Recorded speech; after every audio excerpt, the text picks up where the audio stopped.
It is overwhelming in the most beautiful way. For me, it feels like both a milestone and a beginning of what I believe to be the most fulfilling chapter of my life. UNFPA has spent 50 years in India working hand in hand with women, young people, communities to advance education, equity, and empowerment.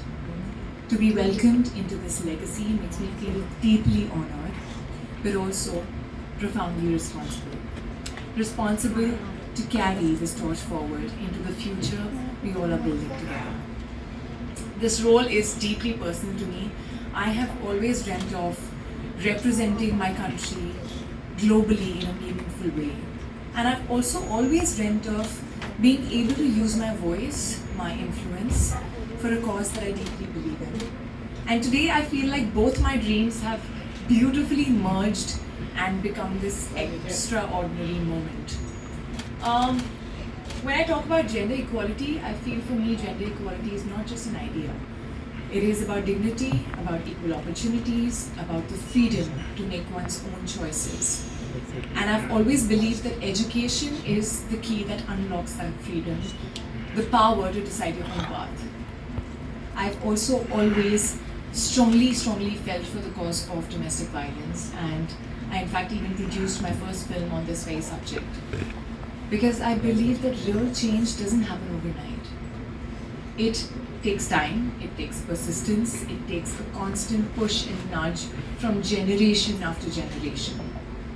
My mother, for instance, in her time had to shatter stereotypes, break through glass ceilings to become the first working woman in her extended family.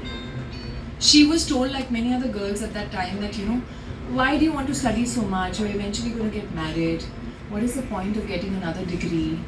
But she still fought her way through, and after marriage also she was blessed with a very supportive husband, and she continued her journey. She completed her PhD, became a professor, refusing to let anyone else define her potential. Because she fought for her dreams, that I grew up witnessing something beautiful.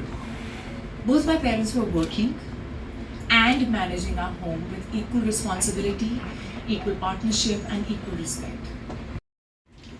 3 words to describe UNFPA.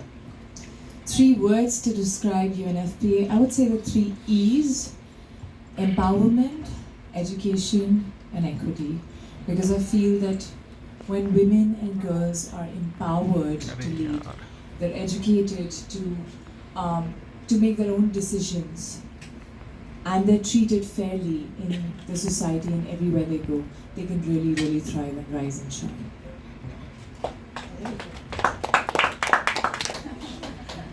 Okay, Kirti, question number 2. If you could instantly solve a challenge facing women and girls in India, which one would you choose? I would actually go to the time where anybody thought that men and women are, one is superior, one is inferior. When anybody really thought of inequality, I would go back to that moment, kind of erase it, because I feel if we just solve the basic gender equality issue, there are so many more issues that will automatically get solved. Let's go back and Go back and redo. redo things. Reshoot the film. Fantastic. Thank you so much. Thank you, thank you. That was easy. Yeah, and Andrea, One superpower.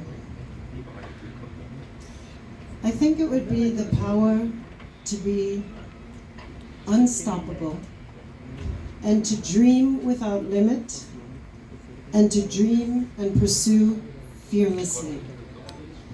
Because I know when girls and women can do that, not only do they grow and develop and meet their potential, but so do their families, and so do their communities, and so will India as a nation.